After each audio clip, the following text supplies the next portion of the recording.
All set? Yeah.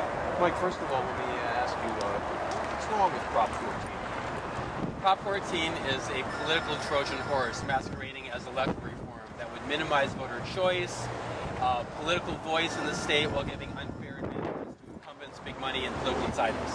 Now, that's kind of the opposite of what the proponents are saying. They say that Prop 14 will produce more moderate candidates because everyone can vote in the primary.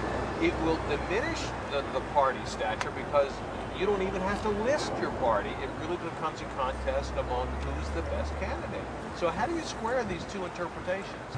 That kind of explanation doesn't really wash, because by getting rid of party primaries, we put more emphasis on early money and name recognition, so it favors bigger money candidates, not necessarily the best. Number two, because all the parties are competing at the same time, this puts more pressure on the party faithful not to divide their vote. So what this is going to do is push people in their own party to be pushed out of the race and have fewer candidates, not more. We saw that with the recall in 2003 with Schwarzenegger. There were 5 other named Republicans, all who were squeezed out of the race because of the concern of dividing the vote. That same dynamic is going to happen here, which means it's going to only favor more incumbents, not less. You have talked in some of the pieces you've written about other states where the system has been tried, and what you're saying is it doesn't produce the results that the proponents are claiming. Well, first of all, people have to say, what is a moderate? Who's really defining what a moderate is? Number two, when I took high school civics, what we were taught back then is the purpose of government is to elect people in whatever range of views they have and let that be the government. What the Prop 14 people are trying to do is saying, hey, we can deliver a specific kind of government.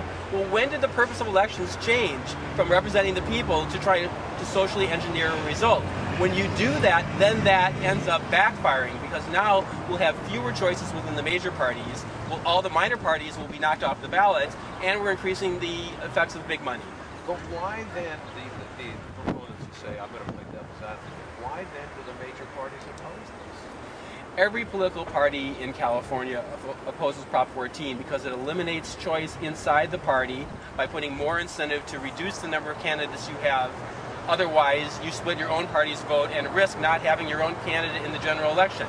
2, it increases the cost of primary elections, again, because the stakes are moved up earlier, you have to raise more money earlier. What that does is that takes away the dynamic inside even the larger parties for grassroots movements to try and develop a message, which means we're actually having fewer choices, not more.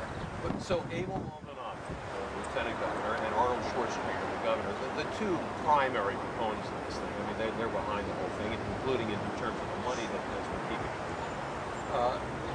They're wrong when they say that this will moderate not only the Democratic Party, but their own Republican Party as well.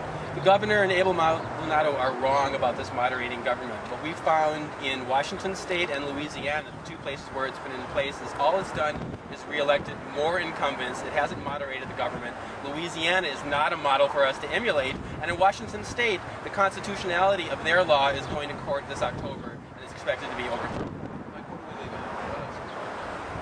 Clearly, California has a structural deficit of democracy, and our democracy needs to be improved, but not through a backroom deal to get the last vote to get 2/3 to pass the budget.